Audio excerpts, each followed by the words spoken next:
Diferença entre to e for. Eu sou o Diogo e no vídeo de hoje você vai aprender a utilizar to e for da maneira correta. Então, se você sempre se confundiu com o uso de to e for, já que os dois podem significar para, fica comigo porque no vídeo de hoje você vai saber tudo sobre a diferença entre essas duas palavras. De praxe, então, já deixa o seu like, se inscreva no canal e bora pro conteúdo. Antes de entrar na diferença entre to e for, é muito importante que você saiba o motivo que faz as pessoas se confundirem tanto com to e for. E por que isso acontece? Porque a grande maioria dos estudantes ficam com aquela mania de traduzir tudo. E aí a pessoa pensa, to é para, for é para. Então, quando usa um, quando usa o outro. Ou seja, o foco acaba ficando muito mais na tradução da frase do que no entendimento da frase. E aí fica uma frase sem vida, robótica. A pessoa só traduziu, mas ela nem sabe o que ela está falando. Ela só está traduzindo, mas ela nem prestou atenção no contexto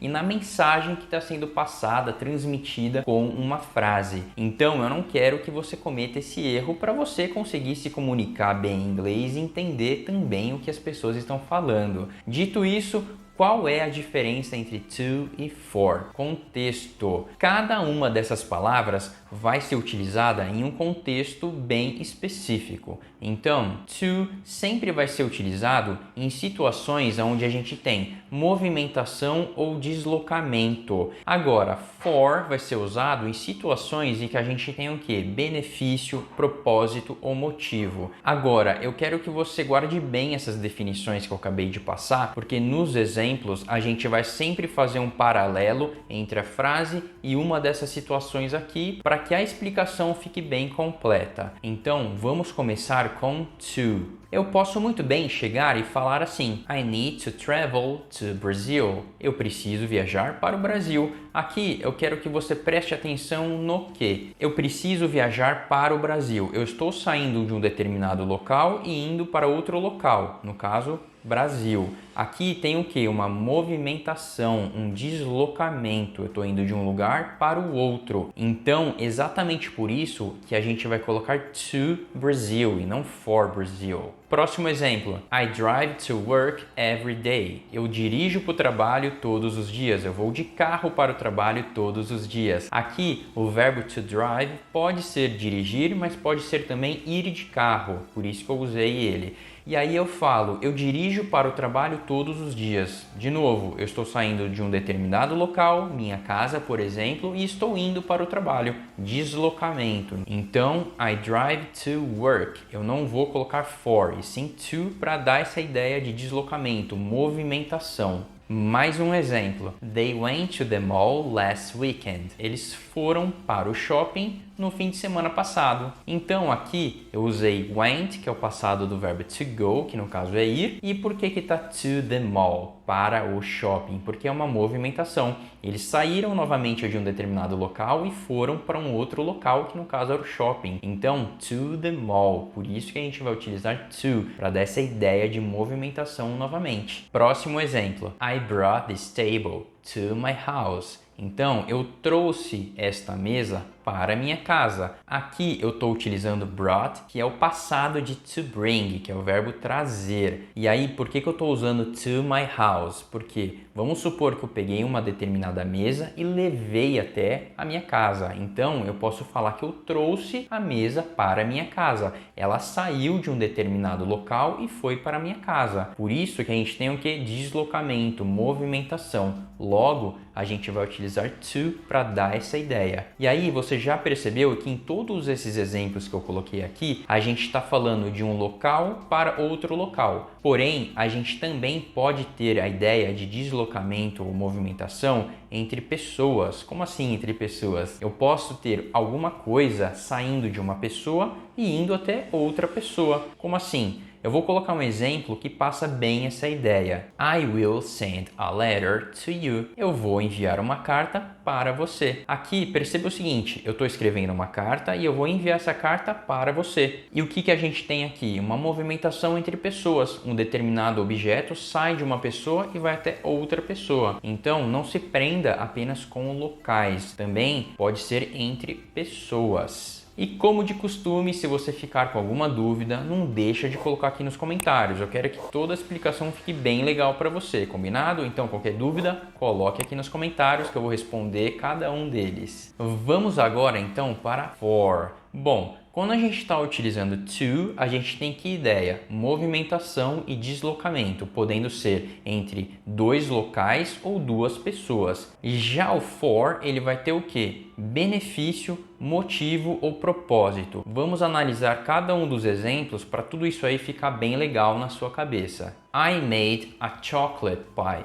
for you. Eu fiz uma torta de chocolate para você. Perceba aqui que esse para você não tem nada de movimentação, de deslocamento, como a gente já viu com to. Aqui é um benefício. Eu fiz uma torta de chocolate para você. Eu estou te beneficiando. Eu fiz algo para você. É como se fosse um presente praticamente. Eu estou dando um presente para você. Exatamente por isso, para passar essa ideia de benefício, a gente vai utilizar o for e não to. Próximo exemplo, I bought a cake for you. Então, eu comprei um bolo para você. Nesse caso, eu estou utilizando bought, que é o passado do verbo to buy, que é comprar. Então, de novo, um exemplo bem parecido com o exemplo anterior. Aqui, eu comprei um bolo para você. Da mesma maneira, você está sendo beneficiado com essa minha ação. Não tem movimentação aqui. Eu estou fazendo alguma coisa para você. Por isso, for you e não to you. Mais um exemplo. I can do it for you. Eu posso fazer isso para você. Nesse caso, vamos supor que você está fazendo uma determinada atividade ou você precisa fazer uma determinada atividade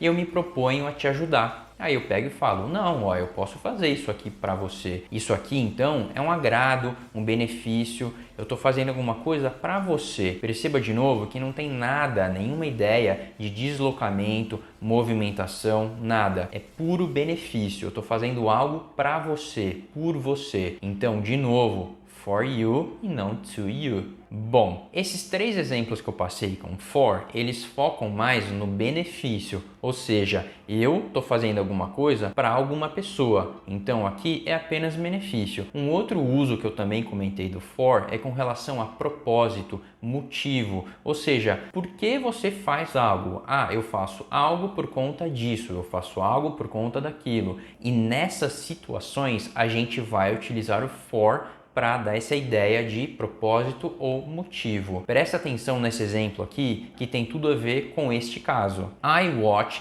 TV just for the movies. Eu assisto TV somente por causa dos filmes. Então vamos supor que eu nunca assisto nada na televisão a não ser filmes. Então por que você assiste TV? Eu assisto TV só por conta dos filmes. Aqui perceba uma coisa, eu não coloquei para. Eu coloquei por conta dos filmes. Então, por isso que eu falei para você não ficar muito focado aí em tradução. Ah, é tudo para. Não, entenda o contexto, entenda o que está acontecendo e cada vez mais tire o português do seu estudo para você de fato conseguir entender melhor a diferença de to e for e não ficar traduzindo tudo para, porque aí você vai ficar eternamente achando que isso é para, quando a gente tem diversas outras situações que não tem nada a ver com para. Então, neste exemplo é o motivo. Eu poderia falar também em vários outros contextos o motivo pelo qual eu faço alguma coisa e justificar isso utilizando for e o motivo pelo qual eu faço aquilo. O próximo exemplo é bem legal também, porque ele ilustra um pouco disso que eu acabei de falar, de você não ficar memorizando que to é para e for é para. Entenda o contexto, porque muitas frases você pode utilizar os dois, as duas preposições. To e for podem ser usadas em um mesmo exemplo, só que cada um desses exemplos vai passar uma ideia diferente. A gente viu no to um exemplo que eu coloquei I will send a letter to you. E se eu chego para você e falo assim I will send a letter for you?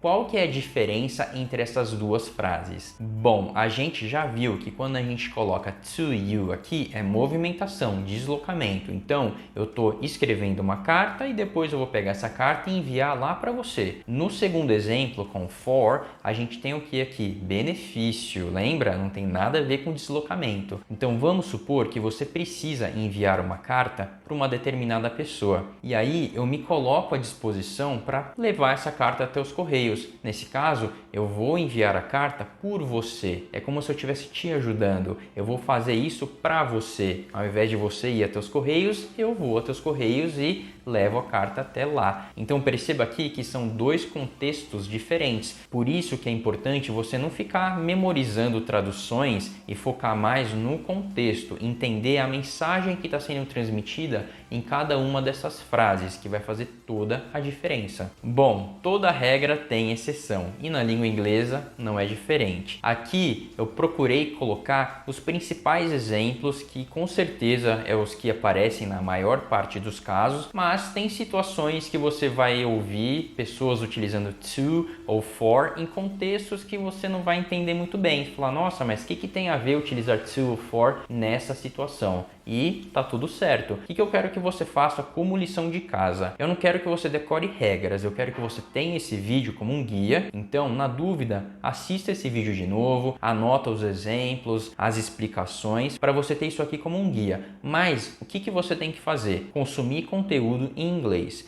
E aí você vai perceber as pessoas utilizando to, for em diversos contextos. Pouco a pouco isso aí vai fazendo cada vez mais sentido. Naturalmente você vai começar a entender que to é utilizado em um certo contexto, enquanto que for em um outro tipo de contexto. E naturalmente você vai absorver o uso dessas duas palavras sem precisar ficar decorando regra. E para te ajudar nessa tarefa de estudar inglês consumindo conteúdos, eu preparei um e-book que é totalmente gratuito, está no primeiro link da descrição desse vídeo e é um material que eu te ensino a estudar inglês por conta, utilizando recursos que você já possui. Então confira o material porque ficou bem legal. E se esse vídeo fez sentido para você, te ajudou nos seus estudos, não deixa de dar aquele like, se inscrever no canal porque me ajuda muito a continuar produzindo esse tipo de conteúdo para te ajudar cada vez mais nos seus estudos de inglês. Eu sou o Diogo e eu te vejo no próximo vídeo.